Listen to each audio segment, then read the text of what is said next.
এটা একদমই first time বানিয়েছি। এত সুন্দর খেতে হয়। সব সময় ফিশ ফ্রাই তো আর ব্রেড ক্রামে কোট করে ওইভাবে বানানো সম্ভব হয় না, আর বানালেও একই রকম সবসময় খেতেও ভালো লাগে না। তাই এটা বানিয়েছিলাম, যেটা বাটার ফিশ ফ্রাই। বাটার কি বেটার আমি জানি না, যাই হোক ইউটিউবে আমি মা মাসি কিচেনে এই রেসিপিটা দেখেছিলাম, খুব ভালো লেগেছিল, তাই বানিয়েছিলাম। নিয়ে নিয়েছি ময়দা আর তার অর্ধেকেরও কম পরিমাণ কর্নফ্লাওয়ার। এই যে দেখলেন 2 চামচ বাটার দিয়েছি, একটু খাওয়ার সোডা আর একটু বেকিং সোডা আর একটু বেকিং পাউডার, দুটোই দিয়েছি। আর দিয়েছি একটু লেবু দিতে দেখলেন কেমন কি সুন্দর ফেনা হয়ে গেল, ওটা অ্যাক্টিভেট হয়ে গেল। এবার মাখানোর পালা। এই যে মাখাচ্ছি আমি একদম ঠান্ডা ফ্রিজের জল দিয়ে, তাহলেই ব্যাটারটা খুব সুন্দর হবে। এবার আস্তে আস্তে মাখিয়ে নিয়ে একদম স্মুথ একটা পেস্ট বানাবো। আর যেহেতু ফ্রিজে ঠান্ডা জল দিয়ে বানানো হচ্ছে, আপনারা দেখতেই পাবেন ফ্যাটানোর পরে এত সুন্দর স্মুথ একটা ব্যাটার তৈরি হবে।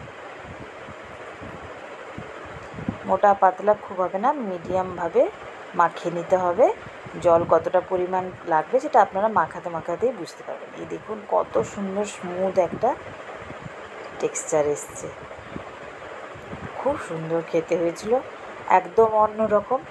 হ্যাঁ, মাছগুলোকে আমি আগে থেকেই ম্যারিনেট করে রেখে দিয়েছিলাম, ধনেপাতা, কাঁচা লঙ্কা আর আদা বাটা, রসুন বাটা দিয়ে আর লেবু, গোলমরিচ দিয়ে মাখিয়ে ফ্রিজে রেখে দিয়েছিলাম।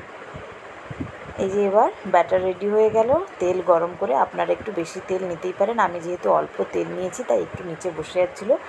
যদিও পুরো তেল থাকতো তাহলে একদম সুন্দরভাবে নিচে বসতো না, একদম ফুলকো খুব সুন্দর হয়েছিল।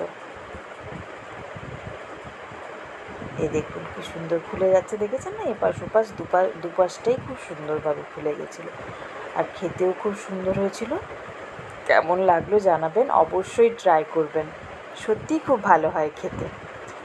আমি এটা ভেটকির ফিলে দিয়ে, ভোলা ভেটকি যেটা হয় সেটার ফিলে দিয়ে বানিয়েছিলাম।